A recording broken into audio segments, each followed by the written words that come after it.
Saya izin ya, maskernya diturunin dikit karena ada jarak juga. Kita tambah dulu satu pantun. Masih tentang petang juga. Berangkat petang, naiklah sampan. Hendak menuju kampung halaman. Selamat datang kami ucapkan di kota Batam, Kepulauan Riau yang ramah dan aman. Ini pesanan dari Roma Pascal, baru saya ingat. ya tapi kita tetap bersinergi lah ya. Karena kita kan sesama insani juga. Ya, kita juga sangat bangga dan kita ucapkan selamat kepada wali kota kita yang sukses dan pilkada berjalan dengan aman dan ramah. Selanjutnya, penyerahan anugerah kebudayaan Indonesia.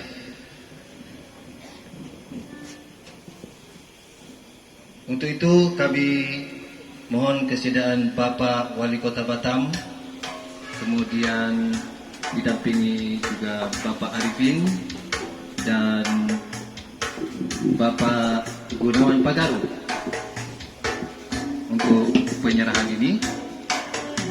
Dan tentu saja kita persilakan dan kita sambut dengan berbahagia saudara kita, ketua kita Tarmizi Rumah Hitam untuk menerima anugerah.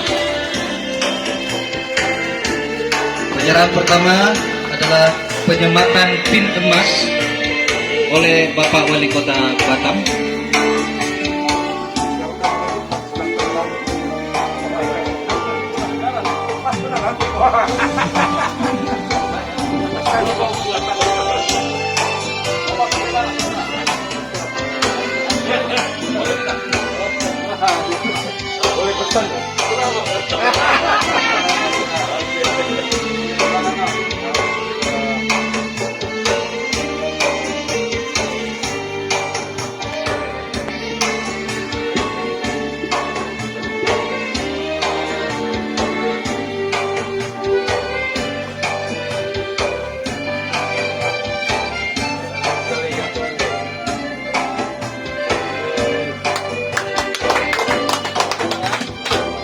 Selanjutnya piagam yang akan diserahkan oleh Bapak Gunawan Pagaru.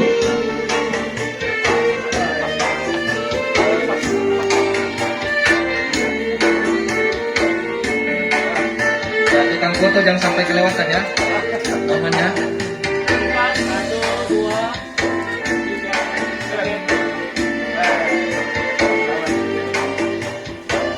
Selanjutnya penyerahan uang apresiasi secara simbolis oleh Bapak Arifin 50 juta rupiah.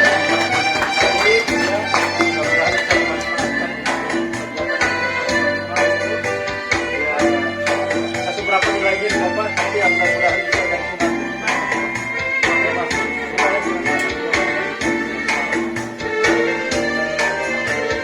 yang selanjutnya masih ada penyerahan cindera mata dari Bapak Arifin untuk Bapak Wali Kota Batam dan Tarmizi Rumah Hitam atau Komite Seni Rumah Hitam.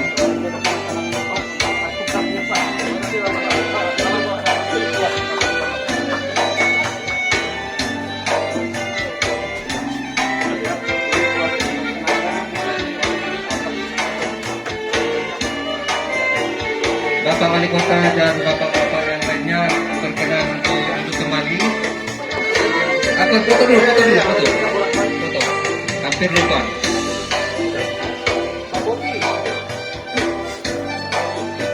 Siapa? Pak Bobi.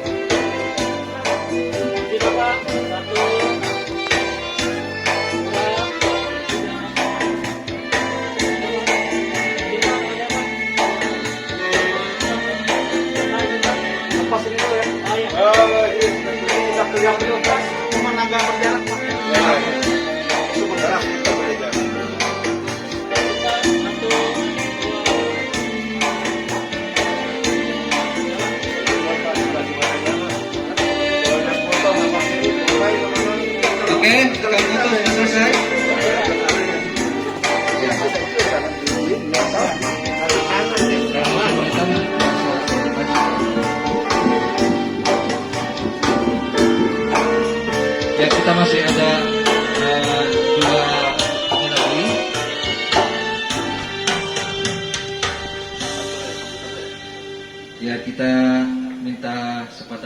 testimoni dari penerima anugerah ini. Kepada Saudara Tarmizi Rumaitam kami persilakan.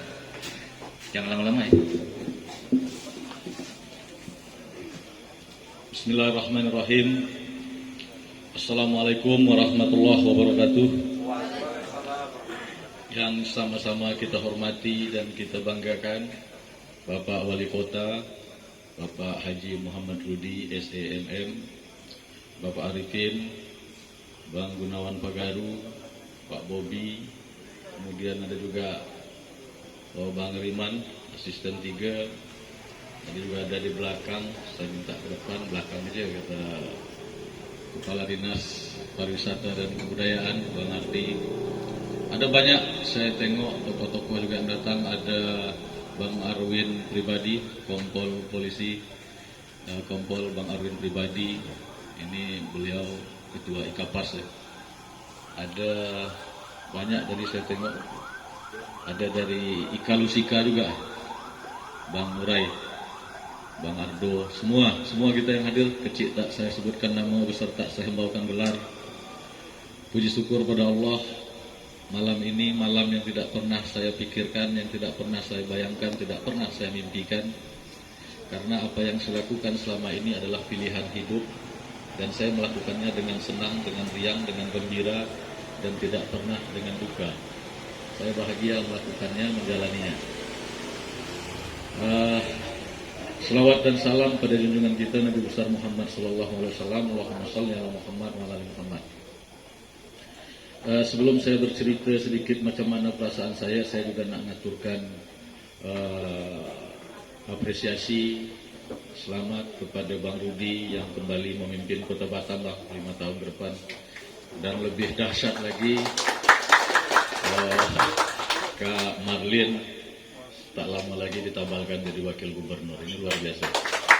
Jadi ramah dan amanlah Kepulauan Riau, insya Allah. Saya juga mengaturkan terima kasih pertama sekali kepada istri saya. 17 tahun saya tidak bisa memberikan apa-apa. Saya hanya bisa memberikan dia puisi, memberikan dia pantun. Sampai ketika 2010 itu 8 tahun saya menikah, saya pinjam cincin istri saya untuk menjemput anugerah penyair terbaik antar bangsa se-Asia Tenggara di Brunei. Itu hanya untuk ongkos pergi. Untuk kembali 10 hari saya bekerja di Brunei. 2018 tahun 2017 pertengahan saya sempat membelikan dia gelang mengganti cincin itu.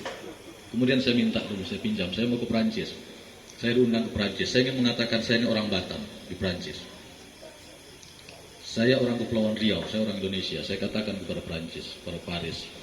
Di 4 museum, di 4 gedung teater saya tampil di Paris. Tidak cukup gelang itu. Saya pinjam uang kepada seseorang untuk bisa sampai ke Paris mengatakan saya orang Batam. Batam itu hebat. Begitu saya berangkat. Kemana-mana, ke Thailand, ke Malaysia, ke Singapura. Saya selalu berangkat dengan gembira. Istri saya dengan gembira menyerahkan apa yang bisa diserahkan. Makanya saya katakan saya tidak ada yang susah dalam berkesenian ini. Semuanya enjoy, semuanya happy, karena pilihan. Jadi Pak Wali, dalam beberapa diskusi dengan teman-teman saya sering dilontarkan pertanyaan. Ini segala macam. Saya bilang, mikir disuruh pemerintah jadi orang kesenian. Tidak. Jadi Mika jangan saya salahkan pemerintah tak bantu Mika, tak ada. Kalau Mika nak jadi orang kesenian, Mika berjuang, fight. Itu yang kita lakukan, dan alhamdulillah ternyata rekam jejak 20 tahun itu sampai ke Jakarta. Seperti ini katakan Bang Gunawan Pagaru tadi. Komunitas seni rumah hitam sudah menghidupi lebih dari 150 tenaga kerja, ibu-ibu rumah tangga, pekerja-pekerja lepas yang kita karyakan dengan sistem home industry. Home industry ini luar biasa. Satu ibu rumah tangga tanpa meninggalkan rumah, anaknya, suaminya bisa terjaga. Dia bisa menghasilkan 2 juta sampai 3 juta setiap bulan. Itu dari kerja kreatif. Tapi karena pandemi musim ini, dalam 1 tahun terakhir ini hanya beberapa ibu-ibu yang masih bisa kita karyakan. Ya, itulah realita. Dan kita selalu gembira. Saya sama Sudirman selalu ketawa-ketawa. Penat-penat kami main domino. Siapa yang capek jongkok, siapa yang kalah jongkok. Udah kita ketawa-ketawa. Bukan kita main domino apa gitu. Ya gitu. Macam-macam kita lakukan. Dan alhamdulillah ini anugerah bukan untuk saya. Ini anugerah untuk Batam. Untuk Kepulauan Riau. Anugerah ini 2005 juga pernah singgah di Kepulauan Riau untuk kategori pelestari seni pelestari permainan rakyat, almarhum Jumain, Bang Jumain di belakang Padang. Kemudian pemerhati seni tradisi, Bang Raja Malik di Tanjung Pinang, itu 2005 piagamnya ditandatangani oleh Pak Jerowaci. Setelah itu inilah baru lagi sampai lagi dia tersadai ke Kepulauan Riau. Dan ini tentu berkat dukungan pemerintah Kota Batam, Kecamatan Sekupang yang dekat dengan kita, Dinas Kebudayaan Pariwisata, Dinas Pendidikan, semua memberikan laluan tempat di mana lahirnya Rumah Hitam ini. Kalau tidak Batam, mungkin tidak lahir Rumah Hitam. Saya dulu ketika saya meninggalkan Rumbai, saya nak transit saja di Batam nih, nak ke Malaysia. Sebab 93 ketika tamat SMA saya sudah mentas di Malaysia. Jadi saya berpikir saya ingin hidup di Malaysia. Tapi sampai di Batam saya melihat 1 bulan sebelum berangkat, saya sempat saya belajar tentang Batam. Tak bisa, saya tak mau ke Malaysia. Saya merasa perlu ada di Batam. Terlepas Batam memerlukan saya atau tidak, tapi saya merasa perlu ada di Batam. Jadi ini semua tempat kita yang ada sekarang ini bahagian dari aktivitas dari warga Rumah Hitam yang sudah berkeluarga. Mereka harus hidup, mereka harus punya penghasilan. Saya coba gali potensi-potensi. Ada yang hobi masak, ya kita beri laluan. Kemudian kita latihan teater, kemudian kita baca puisi di luar ruang-ruang yang ada gitu. Ada yang hobi apalagi kayu.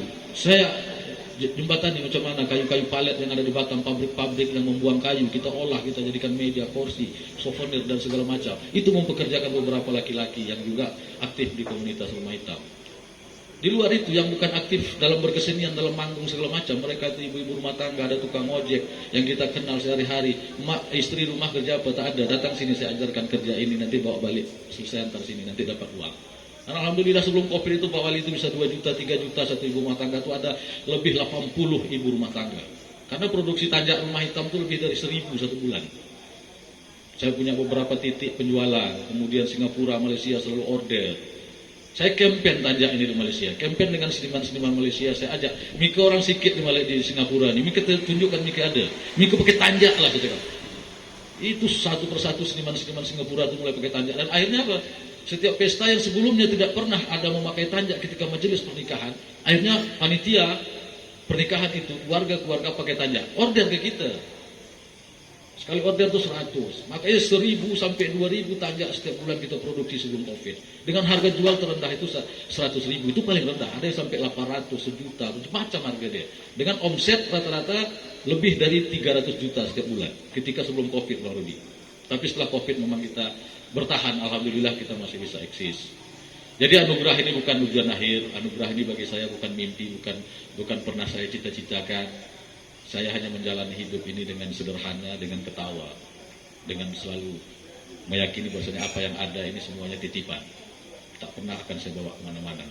Moga apa yang tertinggal nanti, karya-karya yang tertinggal, mungkin itulah nanti yang menyelamatkan kami. Saya kira demikian, mohon maaf jika panjang, sekilap salah, kiranya mohon kami diberi maaf. Assalamualaikum warahmatullahi wabarakatuh.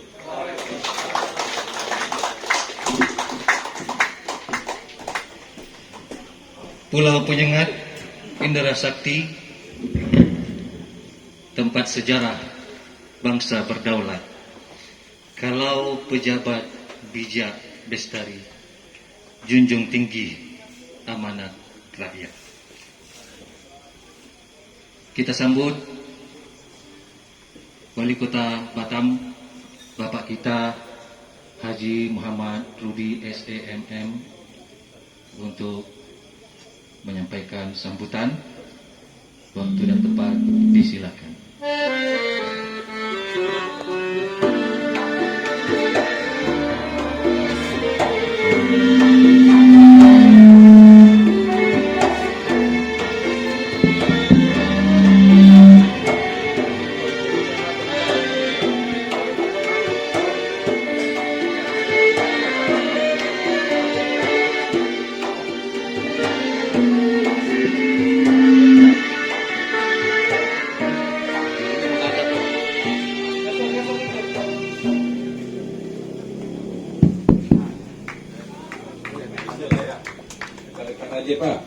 jauh sana. Baik, bismillahirrahmanirrahim. Assalamualaikum warahmatullahi wabarakatuh. Selamat malam, salam sejahtera buat Bapak Ibu sekalian. Alhamdulillah wa syukurillah. Malam hari ini kita bersyukur kepada Allah Subhanahu wa taala kita bisa hadir di rumah singgah atau rumah apa? Komunitas rumah hitam yang punya orangnya putih tapi komunitas hitam. Tentu kita bersyukur dan dihadiri kita semua telah menyaksikan satu anugerah 20 tahun ditunggu akhirnya datang juga buat adik kita Tarmiji.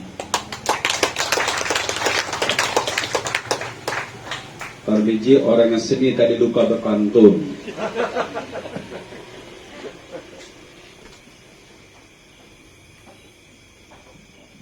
Wali kota nak berpantun dulu Bapak Ibu. Siapa yang bisa jawab saya kasih hadiah. Sekarang tak boleh. Karena pilkada sudah selesai. Kalau kemarin kasih hadiah langsung kena semprit. Pergi menjala di tengah hari. Masuk perangkap anak tenggiri. Kalau budaya indah bestari, bangsa beradab adat terpatri. Tepuknya kurang kuat, tambah satu lagi. Bunga melati putih mewangi, mawar merah penuh berduri. Kami apresiasi penghargaan Aki karena peduli penggiat seni.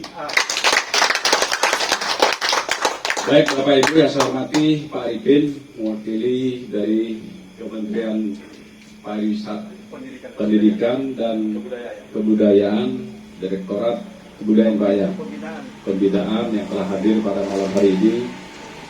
Yang kita banggakan ada Romo Pascal di belakang itu, katanya pembina rumah hitam, Majelis Tinggi, presidennya ada di depan, berarti ini bos saya.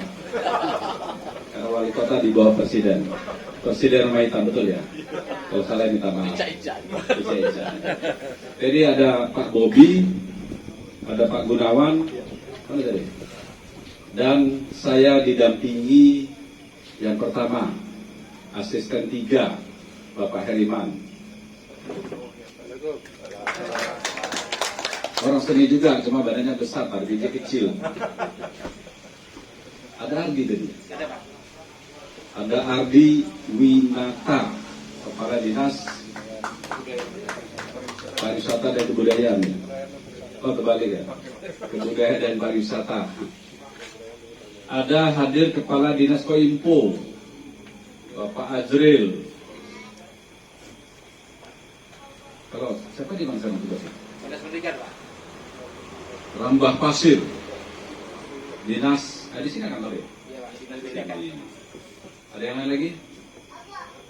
Dari Pemko? Tak ada, Bapak-Bapak, Ibu semua lah yang hadir malam hari ini. Bapak Ibu, kita hadir di tengah-tengah kita ada dari Kementerian Pendidikan dan Kebudayaan. Bapak, saya laporkan sedikit. Mudah-mudahan tadi Bapak sampaikan kenapa pemerintah tidak mengajukan. Pemerintah daerah kami ini, Bapak, seluruh Indonesia sama. Tidak punya uang yang cukup untuk mengcover seluruhnya. Maka pembinaan teknis biasanya kita serahkan kepada kementerian, khusus pendidikan kebudayaan. Uang kami tidak seberapa, saya diberi beban oleh rakyat bagaimana ekonomi harus bangkit. Kalau anggarannya saya lebih banyak kan atau kita keluar ke sana, maka kota ini tidak berubah. Kalau tidak berubah maka ekonomi tidak akan sempurna. Kalau tidak sempurna, kehidupan kita tidak akan baik. Kita pilih yang mana? Itu baru 2 sektor antara kebudayaan dengan ekonomi. Kalau kita bicara lebih besar, Bapak sekalian, kota ini kota baru, yang umurnya baru sebetulnya baru 47 tahun dari proses pembangunan. Tapi kalau dari kelahiran, betul, itu 1829, kira-kira 191 tahun yang lalu. Ini salah satu beliau masuk tim juga mungkin seperti ini dulu ya. Saya belum duduk di pemerintahan, tapi sudah saya masuk, ada peraturan daerah tentang hari ulang tahun pemerintah Kota Batam. Jadi Pak Ipin, saya punya tugas satu, karena Batam adalah daerah investasi. Kita tidak punya hasil bumi. Batam hanya berharap jasa saja, lain tidak ada. Kalau jasa mau kita bangun, tidak ada lain. Bagaimana bisa menyenangkan orang lain? Itulah jasa. Contoh Pak Tarmizi, dia bukan jasa saja. Kalau menampilkan sesuatu orang puas, apapun orang berikan, betul dia. Tapi kalau tidak memuaskan orang, baik-baik kurang orang. Sama Kota Batam hari ini. Ada koperah, investasi, jasa dan distribusi yang kita tonjolkan. Kalau kita mampu melayani orang, maka orang akan ramai ke sini. Termasuk Pak Rifin hari di sini. Mungkin 4 tahun lalu Bapak kalau tidak di sini, Kota Batam tidak berubah. Saya memaksakan bagaimana Batam harus berubah. Kalau dari infrastruktur bisa berubah, maka semua sektor lain akan berkembang sendiri. Contoh, Pak Tarmizi hari ini orang seni. Dulu mungkin dia kembangin Kota Batam, siar kemana-mana, ke Prancis, ke Thailand, ke Malaysia, ke Jakarta. Tapi setelah orang ke sini, Kota Batam kok kayak gitu ya? Tapi hari ini, Bapak boleh undang, sudah tidak memalu-malukan Pak Tarmizi lagi. Silakan Anda ke Kota Batam. Bahwa Batam sudah lebih baik dari daerah tingkat 2 lainnya. Itu baru 5 tahun Muhammad Rudi jadi wali kota Batam. Tapi hari ini Bapak Ibu mempercayakan 5 tahun ke depan akan kita selesaikan. Termasuk jalan di depan sini. Termasuk nanti bangunan gedung beringin. Ini akan saya serahkan kepada pemerintah Kota Batam untuk dibangun mungkin balai adat dan segala macam. Kalau ini dibangun maka Tarmizi ya rumah hitam ini akan tersinar dengan lampu-lampu dari rumah putih Bapak Ibu sekalian. Tapi namanya tetap rumah hitam, tidak boleh rubah. Karena nama rumah hitam itulah dapat hadiah 50 juta dan pin boleh emas saya. Jadi Bapak Ibu ini sambil cerita, sambil ketawa lah kita ya. Tidak ada lain karena saya hanya punya niat satu, 5 tahun ke depan Batam ini harus betul-betul berubah. Kalau kita pergi Malaysia ke Johor, jalannya begitu indah. Kalau kita pergi tempat lain, daerah Indonesia, jalannya begitu-begitu saja. Kita boleh lihat ke negara-negara yang sudah berkembang, bukan sedang berkembang. Negara kita sedang berkembang. Dari tahun berapa sampai hari ini masih sedang berkembang. Betul Pak. Tapi semenjak era Pak Jokowi, kita boleh lihat sendiri. Maaf, saya bukan memuji. Tapi zaman era beliau, kita boleh lihat seluruh jalan Republik ini dibangun semua Pak. Bapak boleh lihat ke Malaysia, seluruh jalannya dibangun. Bapak boleh ke Brunei, semua jalannya dibangun. Bapak boleh ke Singapura, semua jalannya dibangun. Mau ke negara mana lagi? Vietnam sajalah yang duluan kita. Jalannya lebih indah dari kita, jauh sekali. Kemana lagi kita melihat? Tidak ada satu negara pun jalannya tidak baik, kecuali saya bisa jawab. Saya tidak bisa jawab. Tapi Batam hari ini kan buktikan. Pak Rifin nanti 5 tahun kalau belum pensiun Bapak ke sini. Ada pensiun belum? Belum. Bapak boleh datang ke sini. Berarti tua saya dari Bapak ya. Saya tahun depan ada pensiun Pak. Kalau pegawai negeri. Ya Bapak, Ibu, 5 tahun kita buktikan nanti. Maka Allah mengizinkan. Batamnya akan kita rubah. Dengan catatan satu, COVID harus hilang. Kalau COVID tidak hilang, ekonomi tidak akan bangkit. Kenapa tidak bangkit? Hari ini kita dari sektor wisata habis, amblas, habis total. Orang asing hanya berapa orang di sini? Kita mau akui tak akui hari ini kita butuh orang luar, Pak Tarmizi. Kalau ada yang bilang tidak, saya tidak tahu bagaimana cara hitungannya itu. Tapi hari ini saya menghitungnya, Bapak Ibu boleh lihat sendiri.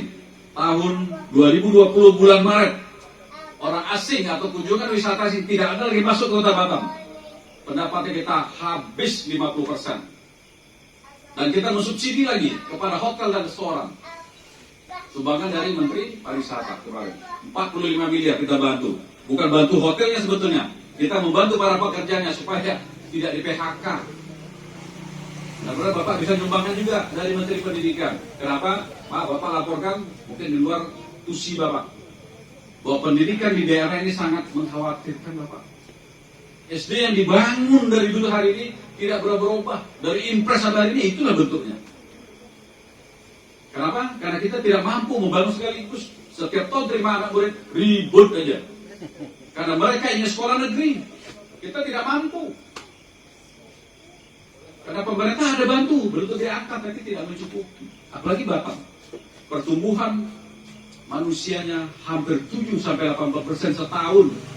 Karena usia anak-anak muda paling banyak Kota Batam. Asal nikah dapat anak kayak gini. Betul ya? Tidak bisa ditahan. Kenapa? Karena usia produktif sangat banyak di Kota Batam. Hampir 6-70%, Pak. Ya tua-tua sedikit. Ya kecil banyak.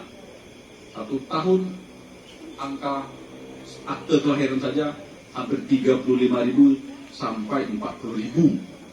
Akte kelahiran belum masuk. Bini berapa? 2. Istri berapa? Mana itu? Ada bu gurau ibu. Tangan dia tak berani dia. Satu jadi peninggi ya. Satu dia depan ibu tangan.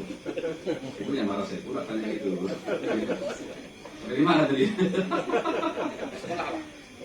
Ya bu ya bapak ya. Jadi kira-kira itu Pak Ripin. Ini saya curhat lah sekalian lah. Saya ke Pak Dirjen saya curhat juga. Kemarin saya curhat aja.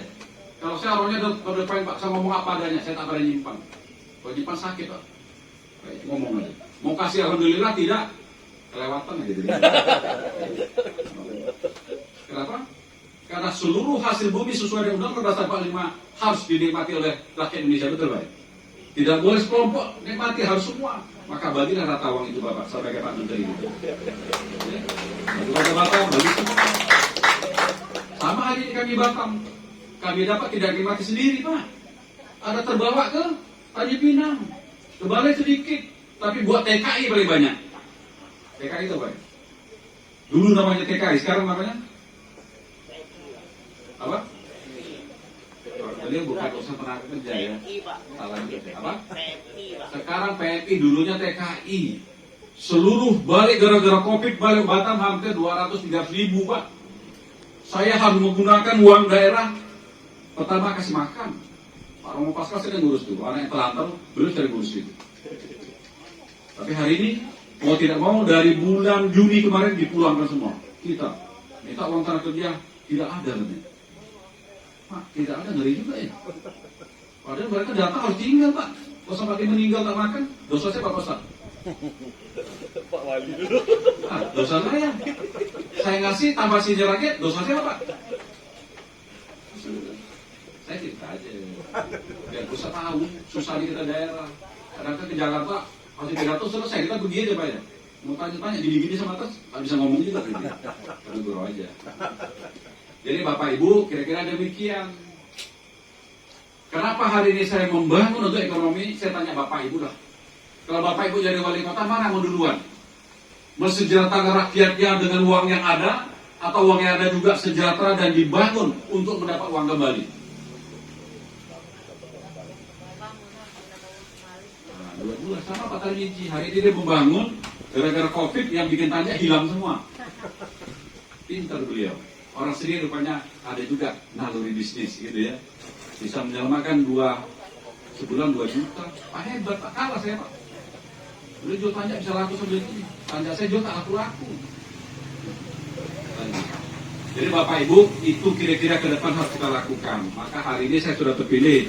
Terima kasih buat Bapak Ibu sekalian. Yang akan saya lakukan adalah menyelesaikan seluruh infrastruktur baik jalan utama ataupun lingkungan. Ada tepuk. Bapak tutup mata coba bayangkan hari ini. Kalau seluruh jalan kota Batam dalam 5 tahun ke depan bisa 5 lajur jalur. Dan seluruh perumahan jalan teraspal semua tersemenisasi. Hebat kota Batam. Kita doakan Pak Desa sehat. Kita doakan para menteri sehat yang besok akan dilantik katanya. Mudah-mudahan mereka tahu bahwa mereka jadi angkat untuk mensejahterakan rakyat di Republik ini, siapapun dia. Jangan lagi kita bedakan, ini si A, si B, nggak ada lagi Pak. Seluruh yang ada di tanah airku Indonesia ya sama kita semua. Kita jagalah semua ini. Betul dia. Puisi nanti beliau nggak sampaikan puisi itu sebelum saya pulang gitu ya. Kasih puisi yang nanti. Jadi Bapak Ibu, terakhir hanya 2 saja. Kalau ingin ekonomi ini bangkit, yang pertama maka COVID harus kita hilangkan. Baik Bapak Ibu, sebelum saya tutup, besok jam 9 pagi, kalau Bapak Ibu ada waktu, saya akan meletakkan batu pembangunan masjid yang berkubah tanjak di Bandar Udara. Jadi tanjak di Jol Tarmizi saya akan jelmakan dalam kubah masjid. Nilainya tidak mahal-mahal, sekitar 36 miliar saja. Tapi multi-year. Tahun ini, tahun depan selesai. Kenapa saya bangun di bandara? Karena banyak yang komplain kepada saya, dan saya sendiri komplain pada diri saya. Kenapa saya komplain? Saya adalah seorang wali kota. Saya adalah seorang kepala BP Batam. Mau sholat di bandara saja susah. Mumpung tangannya bisa gini. Kapan lagi kan? Besok kalau tak bisa gini lagi, terus saya cerita. Kenapa lah dulu saya bikin? Habis. Sama tak biji. Hari Senin dia kembangkan seni. Besok udah tua tak bisa lagi, udah selesai. Tak usah ngomong lagi. Jangan saya, tidak saya gitu. Habis. Betul itu. Mantap itu. Besok jam 9 pagi kita di bandara, di depan burung Garuda, di atas tanah yang tinggi. Saya bikin di atas puncak. Jadi nanti Tarmizi mau bersair, mau berpuisi di situ aja. Sempurna betul. Itulah budaya yang saya tanamkan di Kota Batam, Bapak Ibu sekalian. Juga ada keris, bayangkan itu. Itulah hasil karya Muhammad Rudi untuk Bandara Hang Nadim, yang ini baru untuk ibadah. Yang seterusnya saya sudah mendesain ulang bandara itu. Nantinya ini baru satu landasan. Ke depan nanti ada 2 landasan pacu atau runway-nya. Satu turun, satu naik. Hari ini satu aja, mau turun naik bergilir. Ke depan kita bikin 2. Nah itu, Bapak Ibu, Tarmizi tahun berapa sini? Siapa yang kesini tahun 80-an? 94 masih nikmatilah jayanya Kota Batam. Siapa yang 80-an di sini? Ada? Ada. Rudi sama kita. Nah, berarti sama saya sama dia. 84, kita dulu sini, 85, 86, 87, Batam terkenal dengan surganya. Jangan negatif Pak, yang positif aja. Semua orang Jakarta ke sini, datang, besok pulang, atau sore dia pulang. Aku pulang membawa tiket apa segala macam benda ini, bawa sampai ke tempat tujuan, dijual cukup untuk ongkos itu. Kita akan jelmakan kembali. Maka bandara harus kita bangun. Kenapa saya bangun Bapak Ibu? Yang pertama, saya sudah memberikan izin untuk perbaikan pesawat, bahasa kerennya MRO di bandara. Yang pertama buat layang. Nanti ada kedua lagi hilang COVID, dia akan masuk. Kalau itu terjadi pemotongan pesawat dunia di sini, Bapak Ibu bisa bayangkan traffic akan jim. Kalau traffic jim di bandara, apa cerita? Minyak tak tahan. Dia akan komplain. Sebelum dia komplain, kita bikin dulu. Sehingga nanti setiap 10 menit. Kalau sekarang setengah jam satu tunggu kendali dari sana, kecamatan kita di sana tuh. Di mana? Nah, kecamatan kita. Dia yang kendalikan turun naik. Besok kalau sudah besar ya kita bantai sendiri aja lah, boleh? Boleh bantai? Utama aja lah bandar itu ya. Kalau tak berani tak jadi Pak. Kita beranikan diri aja lah. Salah-salah sikit biasa lah itu. Ya, Pak Romo ya. Kalau enggak selesai benda itu Pak. Contoh saya bangun jalan nih, banyak kali yang larang dulu. 2015 saya bangun ribut saja. Udahlah masuk sini keluar saya peka aja lah. Hantam aja. Selesai. Sekarang malah orang tawarin. Pak, tempat kami kapan dibuka lagi? Wah, mantap saya bilang gitu ya. Betul, betul. Terutama saudaranya Tarmizi. Sebelah kantor Pengkur. Jadi, kalau dia kiasan pandai. Jadi Bapak Ibu bandara nanti akan jadi itu. Bayangkanlah itu. Kalau nanti MRO lain bisa 10.000, ya satu lagi 10.000. Dari mana tenaga kerja mau kita ambil? Saya titip pada Bapak Ibu sekalian. Nanti sekolah vokasi akan dibangun. Sekolah vokasi tinggal SLTA. Maka nanti yang tamat SMP, yang nilainya cukup, kita minta sama dua itu, kalian harus bangun sekolah vokasi sini. Karena tingkat SLTA izinnya di gubernur.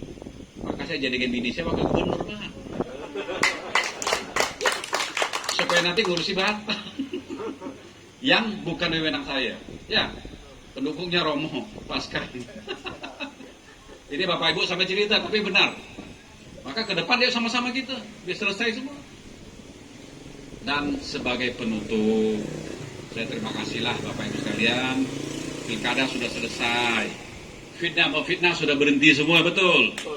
Kalau masih ada akan saya laporkan. Tapi waktu pilkada udahlah biar aja lah. Sudah saya luruskan semua. Kenapa? Karena niat ingin menjatuhkan saja. Kata Pak Ustadz, salah manusia diampuni sajalah. Iya Pak ya? Karena kalau dibalas pun rakyat saya juga Pak. Maaf, kalau saya balas, pasti orang ngomong, sekelas wali kota mau menyiksa rakyatnya katanya. Gitu ya? Susah juga. Keluar puisi pada biji nanti. Tapi tidak saya balas, sudahlah biar aja lah. Selesai habis. Nah, sekarang kita maju aja. Tapi kalau sudah pilkada selesai masih bunyi juga kalengnya, kalengnya kita ambil sekali. Boleh?